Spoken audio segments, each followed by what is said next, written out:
ಎಲ್ಲ ಸ್ನೇಹಿತರಿಗೆ ನಾವು ಏನು ಹೇಳಕ್ಕೆ ಬಯಸ್ತೀವಿ ಅಂದರೆ, ಈಗ ನಮ್ಮ ಬೆಂಗಳೂರಿನಲ್ಲೇ ಫ್ರೀಡಮ್ ಪಾರ್ಕ್ನಲ್ಲೇ ಧರಣಿ ಹಮ್ಮಿಕೊಳ್ಳೋ ವಿಷಯ ತಮಗೆಲ್ಲ ಗೊತ್ತು. ಇದು ಅಹೋರಾತ್ರಿ ಧರಣಿ ಅಂದರೆ ಇವತ್ತಿನ 3ನೇ ದಿನ ಕಾಲಿಟ್ಟಿದೆ.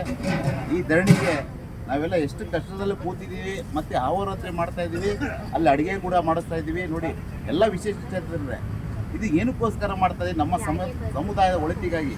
ಅಂದರೆ ಪೆನ್ಷನ್ ಬೇಡವಾ ನಿಮಗೆ? ಪೆನ್ಷನ್ ಜಾಸ್ತಿ ಬೇಡವಾ? ಪೆನ್ಷನಲ್ಲಾದಂಥ ತಿದ್ದುಪಡಿ ಬೇಡವಾ ನಿಮಗೆ?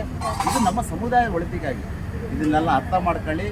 ಈ ಧರಣಿ ನಾವು ಅಹೋರಾತ್ರಿ 3ನೇ ದಿನ ಆಗಿದೆ, ನಾಳೆಯಿಂದ ಕಂಟಿನ್ಯೂ ಇದೆ. ಇದಕ್ಕೆ ನೀವು ಭಾಗಿಯಾಗಬೇಕು ದಯವಿಟ್ಟು. ನಾವು ಕೇಳ್ತಾ ಇರೋದು ಬೇರೆ ಏನಿಲ್ಲ.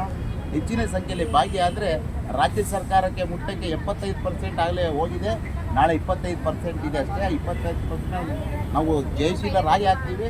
ನಾವು ಅಂದ್ಕೊಂಡಿರೋದ ಬೇಡಿಕೆಗಳೇನಿದೆ ಈಡೇರುತ್ತೆ. ಅದಕ್ಕೆ ತಮ್ಮೆಲ್ಲರ ಸಪೋರ್ಟು ಅತಿ ಮುಖ್ಯ ಆಗಿರ್ತದೆ. ಇದೆಲ್ಲ ಅರ್ಥ ಮಾಡ್ಕೊಂಡು ದಯವಿಟ್ಟು ಫ್ರೀಡಮ್ ಪಾರ್ಕ್ಗೆ ಬರಬೇಕಾಗಿ ನಮ್ಮ ಎಲ್ಲ ಸ್ನೇಹ ಬಳಗವರು ವಿನಂತಿ. ಇಲ್ಲಿ ವಿಕಲಚೇತನ ಸಮಾಜದ ಎಲ್ಲ ಬಂಧು ಮಿತ್ರರಿಗೆ ತಿಳಿಸೋದೇನೆಂದರೆ, ಇವತ್ತು ನೋಡಿ ಹಂಗೆ ವಿಡಿಯೋ ಟ್ರೋಲ್ ಮಾಡ್ತಾ ಇದ್ವಿ. ಇವತ್ತು ನೋಡಿ ನಮ್ಮ ಇಷ್ಟು ಜನ ಹೆಣ್ಮಕ್ಳು ಮತ್ತು ನಮ್ಮೆಲ್ಲ ವಿಶೇಷ ಚೇತನ ಹೆಣ್ಮಕ್ಳು ಕುತ್ಕೊಂಡು ನಿಮ್ಮ ಒಳಿತಿಗಾಗಿ ಹೋರಾಟ ಮಾಡ್ತಾ ಇದ್ದಾರೆ. ದಯವಿಟ್ಟು ಈ ವಿಡಿಯೋನ ನೋಡಿದಂಥ ಎಲ್ಲ ವಿಶೇಷ ಚೇತನರು ಹೆಚ್ಚೆಚ್ಚಾಗಿ ಶೇರ್ ಮಾಡಿ. ಎಲ್ಲ ವಿಕಲಚೇತನರು ನಾಳೆನೂ ಕೂಡ ಫ್ರೀಡಮ್ ಪಾರ್ಕಲ್ಲಿ ಸೇರೋ ಥರ ಮಾಡಿ. ಹಗಲು ರಾತ್ರಿ ಹೋರಾಟ ಮಾಡ್ತಾ ಇದ್ದಾರೆ. ಈ ಹೋರಾಟಕ್ಕೆ ನಿಮ್ಮೆಲ್ಲರ ಬೆಂಬಲ ಇರಲಿ. ದಯವಿಟ್ಟು ಎಲ್ಲ ವಿಶೇಷ ಚೇತನರು ಈ ಹೋರಾಟದಲ್ಲಿ ಭಾಗವಹಿಸಿ ಈ ಹೋರಾಟನ ಯಶಸ್ವಿ ಮಾಡಬೇಕು. ನಿಮಗಾಗಿ ಹೋರಾಟ ಮಾಡ್ತಾ ಇದ್ದಾರೆ, ನಿಮ್ಮ ಹಕ್ಕುಗಳಿಗಾಗಿ ಹೋರಾಟ ಮಾಡ್ತಾ ಇದ್ದಾರೆ. ನಿಮ್ಮ ಹಕ್ಕುಗಳನ್ನ ನಿಮಗೆ ಕೊಡ್ಸೋಕ್ಕೋಸ್ಕರ ಹೋರಾಟ ಮಾಡ್ತಾ ಇದ್ದಾರೆ. ನೀವೆಲ್ಲ ಇವ್ರಿಗೆಲ್ಲ ಬೆಂಬಲ ಕೊಟ್ಟು ಈ ಹೋರಾಟನ ಯಶಸ್ವಿ ಮಾಡಬೇಕಾಗಿರೋದು ನಿಮ್ಮೆಲ್ಲರ ಕರ್ತವ್ಯ ಮತ್ತು ಧರ್ಮ. ದಯವಿಟ್ಟು ಎಲ್ಲರೂ ನಾಳೆ ಫ್ರೀಡಮ್ ಪಾರ್ಕ್ನಲ್ಲಿ ಹೋರಾಟಕ್ಕೆ ಆಗಮಿಸಿ ಈ ಹೋರಾಟನ ಯಶಸ್ವಿ ಮಾತಾಡಿ. ನಮಸ್ಕಾರ ಸ್ನೇಹಿತರೆ. ಈಗಾಗಲೇ ನಮ್ಮ ಸ್ನೇಹಿತರು ಹೇಳಿದ್ದಾರೆ, ಮತ್ತೆ ಹೇಳುವಂಥದ್ದು ಏನು ಅಗತ್ಯತೆಯಿಲ್ಲ.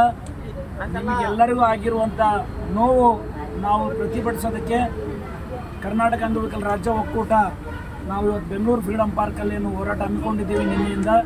ನಿನ್ನೆನೂ ಅದಕ್ಕೆ ಪ್ರತಿಫಲ ಸಿಕ್ಕಿಲ್ಲ, ಇವತ್ತು ಪ್ರತಿಫಲ ಸಿಕ್ಕಿಲ್ಲ. ಈಗಾಗಲೇ ಸರ್ಕಾರ ನಮ್ಮ ಹೋರಾಟಕ್ಕೆ 75% ಭಾಗ ಬಗ್ಗಿದೆ.